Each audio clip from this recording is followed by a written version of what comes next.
Hey harvesters, and welcome to the channel where we run simple and straightforward options trading to generate a daily income. My name is Matt, and in today's video, I'm going to talk about the trades I executed for September 9th. We're going to be talking about the covered calls and the cash secured puts. Then we're going to take a step back. We're going to take a look at the last 103 trading days since I've transferred over from high income ETFs over to my own options trading. We're going to look at all of the individual important data, like how much premium I'm generating per day, per week, per month. We're going to look at how much premium I've made for 2025. And then we're going to take a look at some estimates. And then I'll just talk about some of my thought process when it comes to investing in this strategy, why I'm doing it. And then lastly, as I always do, I'm going to talk about what I plan on doing for tomorrow, September 10th.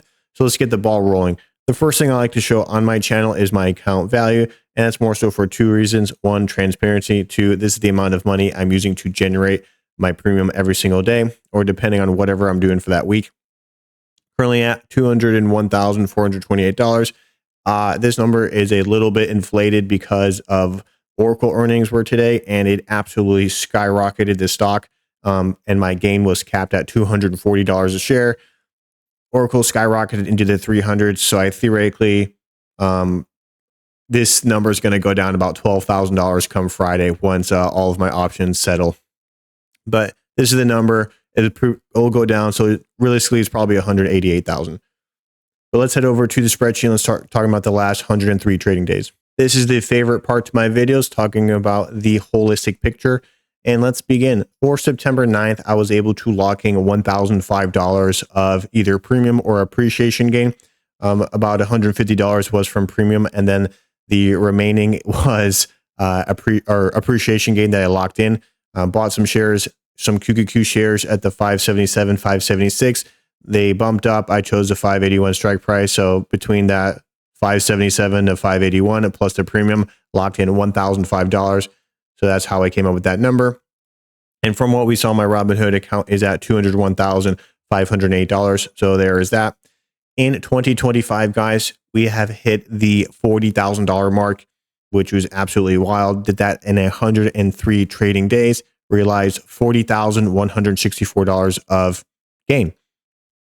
And from my initial investment that I placed into this account this year, I'm up 37.72%. Yeah, but this is definitely going to go down on Friday about, $12,000. Looking at the change in day comparison, so today I'm up 10.66%. If we compare that to the SPY, which is this column to the right here, SPY was only up 0.5%. So I've definitely outperformed the SPY today. From when I'm tracking the daily gain to the S&P 500, I'm up 18.25% versus S&P's 2.64%. I just like doing a side-by-side comparison. And I will say this, I don't advocate that I'm going to outperform the buy and hold, but there's definitely a case where is not doing too bad. And this, at times, this process that I'm doing seems to outperform whatever the S&P 500 is doing. I don't know. I definitely find it interesting. For my trade win percentage, winning 98.06% of my trades. We had 101 winning days, 2 losing days. Those were more so mistakes and just developing your strategy for this options trading. But then only losing 2 days out of 101. That's what I'm trying to strive for. I'm trying to strive for a consistent effort. There's going to be times where, here, like Monday, I made a ton of money. Did I expect to make $5,000 yesterday? Absolutely not. Did I think Oracle is going to have these blast off earnings? No. Because for me, I prefer to lock in a consistent amount of premium over and over again versus like try to come up with some options play that's going to be a home run. I'm not into that. I'm into base hits. We're into scoring runs. And that's how we're going to get to our financial freedom. I'm not doing it through the home run method. Looking at the average premium per day, I'm averaging about $389 of premium per day. If we look at that as an average weekly premium, I'm averaging $1,825. And for the monthly premium, this number doesn't really change until a month finishes. So at the end of September, this number will update. But as it stands right now, from the last 5 months I've traded, basically since April, we're averaging about $6,600 per month. In 2025, there's about 79 trading days left. So we are slowly ticking away. 2025, we're on the other half. And It's crazy to see how fast the year already flew by.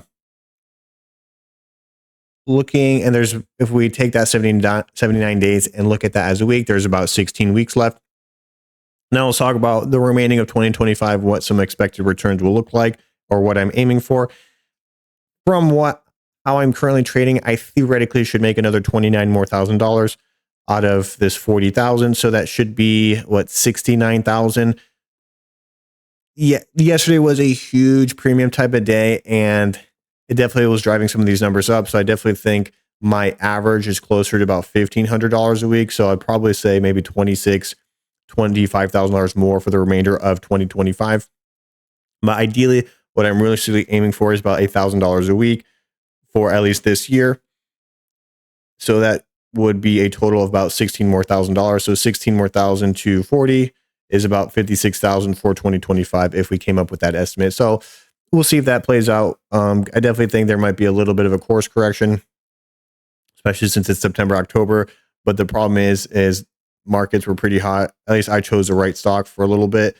And then rate cuts might be coming down the line, which then also might pump the market, which usually September, October isn't really a good point because we're coming off of summer. A bunch of jobs, like seasonal jobs, are starting to slowly dry up. And then, yeah, people aren't willing to buy because then Christmas is coming around. Then you got a Christmas, holidays. That's where money starts flowing again. And in November.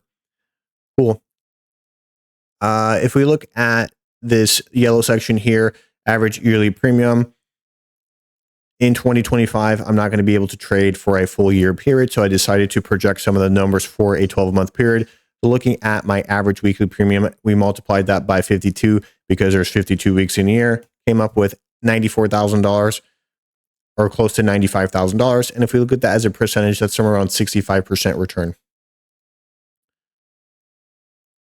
Cool. And let's start talking about some of these end of the year values. For anyone that's a new viewer, I'm just going to go over why I come up with these end of the year values. This entire chart is estimates based off of my trading performance. So ideally, the way this works is I come up with the estimated income. All of these cells are based off of my current trading performance.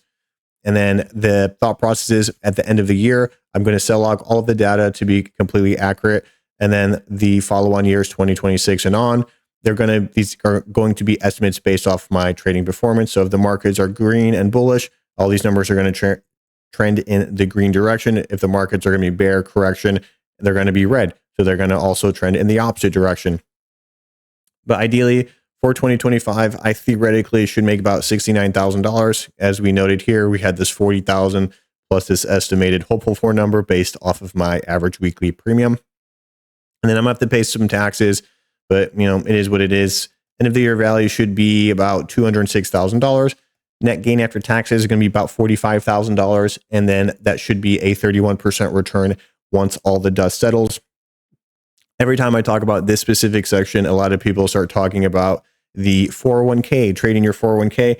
I'm in a different timeline than most people. Some people are on some people like their job. They're going to work until 59 and a half or 65 or whatever. And they like to invest in the long-term 401k. However, I'm a little bit different. I'm definitely changing my perspective on what if the 401k is actually a net benefit. If you're running trades like in a Roth IRA and you're making a ton of money that way, great, do that. But for me, I have a different perspective. I'm using this Robinhood account for about 3 different reasons. Ideally, the first one is so that I can retire sooner, so I can get off a W-2 income, get some of my time back in my life, and then do what I really want to do, or just be a bum. That's what money allows you to do. It allows you the freedom to do what you want versus having to work for a paycheck to then make money for food, make money for shelter, make money for transportation. It takes a lot of that stress away from you, and then life gets back to its primitive core roots. So that's number one. It's your standard of living. Number 2, it's a contingency plan. If something were to happen to me where I got laid off, I would be able to produce income for my family.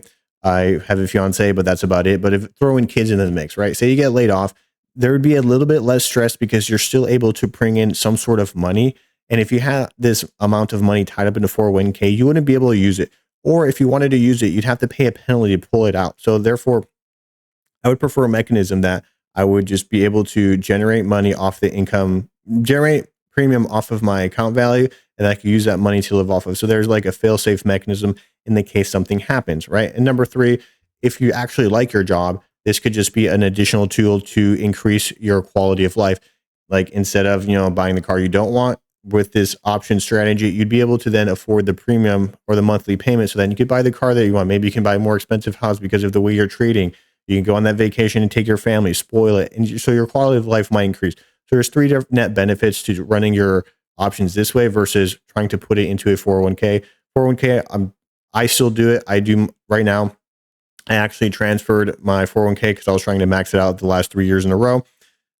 This year, I decided, or this month, I talked to one of my buddies, and he kind of talked some sense into me, where at least I'm going to match my 401k, or I'm going to match the employer contribution. Anything after that, I'm just going to throw into Robinhood, going to throw it into View, and I'm not going to touch View. I'm not going to sell it. I'm not going to wheel it and deal it like the way I do SPY, QQQ, and some just individual tickers.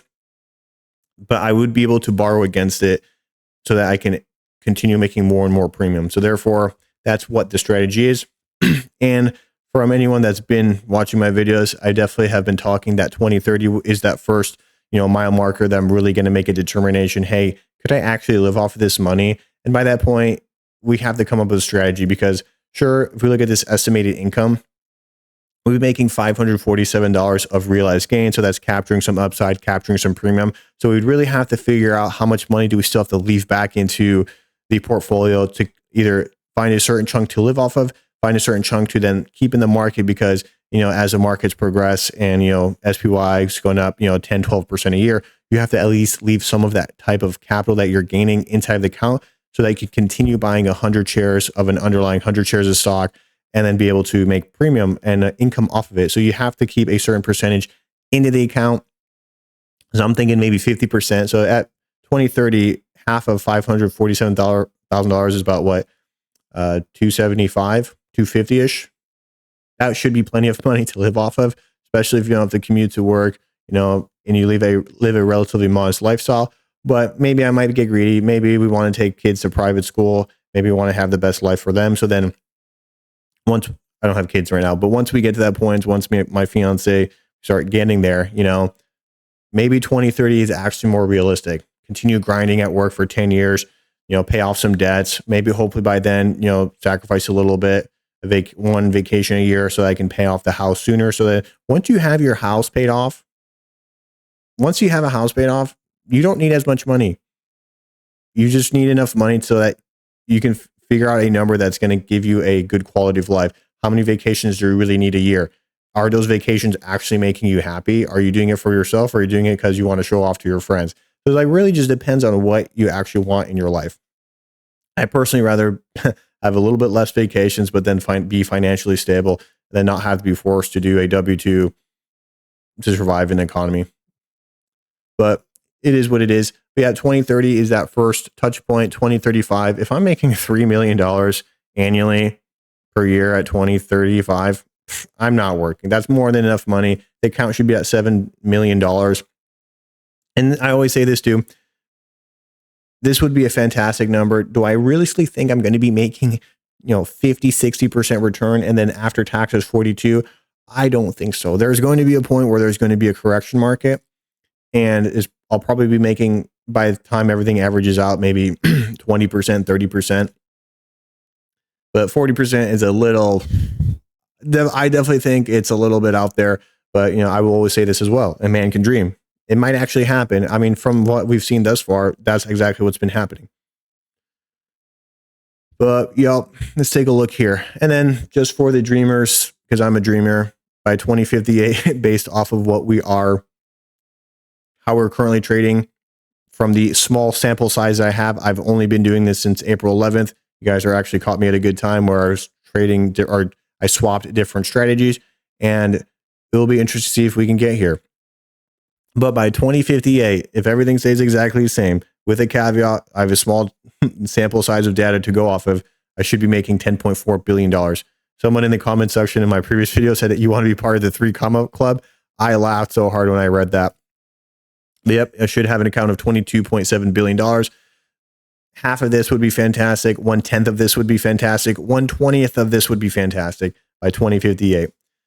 But yeah, guys. All right. That goes over the estimated income and what I plan on doing for the future, locking in sales, whatnot. For the weekly premium for September 8th to the 12th, we are already at $6,304. I've made as much premium and appreciation growth in one day that I usually do in a month. So that's crazy. So for the week, yep, $6,304. If we look at the monthly tracker for September, we're already at $7,087. And funny enough, it's exactly the same number as August, but we are only 7 trading days in for September. So that's crazy.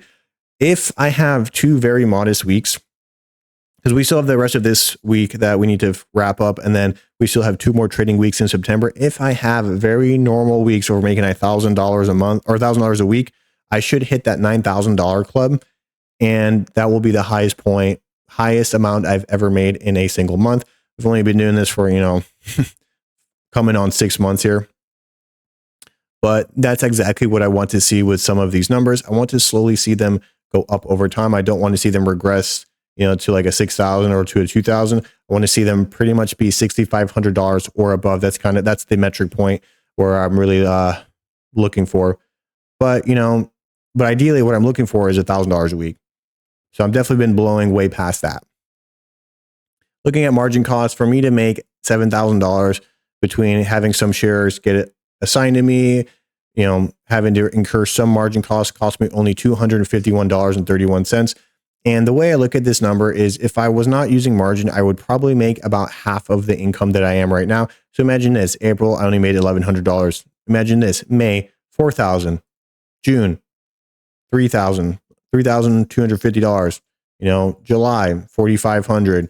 Last month, $3,500. If I didn't use an extra little bit of margin to kind of bump up my account so I can buy shares at a discount price and then sell at a higher price, and wheeling and dealing, I wouldn't have made that much money. So even this month, if I didn't take a gamble on running cash secured puts with some of event collateral that I had remaining, I would not have made a $5,000 day on a Monday. So whenever it comes to margin, there's responsible use of margin, but there's also you definitely should use a little bit. And that's my whole point for this channel is when you're investing into this strategy, don't do it off of stocks that are not in the S&P 500. Don't do it on small cap because they have way more volatility, and the likelihood for you, just because your account is not a specific size, doesn't mean you should change your fundamentals. If you have a smaller account size, you shouldn't buy a trash stock that you've never heard of, that have never had a positive revenue in multiple quarters. Don't invest that because you want to gather some premium. Just bite the bullet, save up the money to get 100 shares of a good winner in the S&P 500. Choose your stock of choice, right? I usually choose Amazon, Oracle. QQQ is my, poison for the most part, doing the dailies. And those are kind of like my top 3, top 4. But yeah, invest in the stuff that's actually going to win. Don't try to get that rich quick scheme. It's not going to happen. It took me about 13 years so I can get this type of an account of, somewhere between $185,000 to $200,000. That stuff takes time, right? And I really didn't start saving a ton of money until I got out of the military and was able to get a civilian job making well into the 6 figures. That's when I was actually finally able to start saving a real amount of money. But the thing is, I had to continue working on myself to get to that point. I was working full-time in the military. I was on deployment. I was getting shot at, blown up. I was still trying to go to school to get my degree, got back, finished my master's degree while working full-time. There was never a point in my time that I've ever had a moment to relax. I'm always grinding. I'm always reading. I'm always trying to make myself better. So therefore, so that I can get to the point in my life where I can do what I want. I can get my time back, because nothing good in life ever came from it being easy. You have to sacrifice. You have to be willing to go above and beyond. Getting off my soapbox, so I like to do that sometimes. Yearly tracker, we're at $40,164. Fantastic. All right, let's head over to the other side of the spreadsheet and talk about the individual trades. Nothing too fancy. I'm just going to highlight my 2 QQQ covered calls. All right, guys, now that we're at the other side of the spreadsheet, let's talk about the trades I did for September 9th. Why do I always have one typo? I'm pretty sure I'm dyslexic, ADHD a little bit. All right.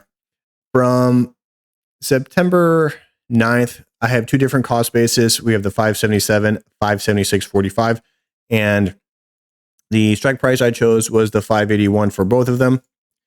the reason why I chose this specific strike price was, one, I like the premium, and I didn't necessarily think QQQ was going to go past the 581.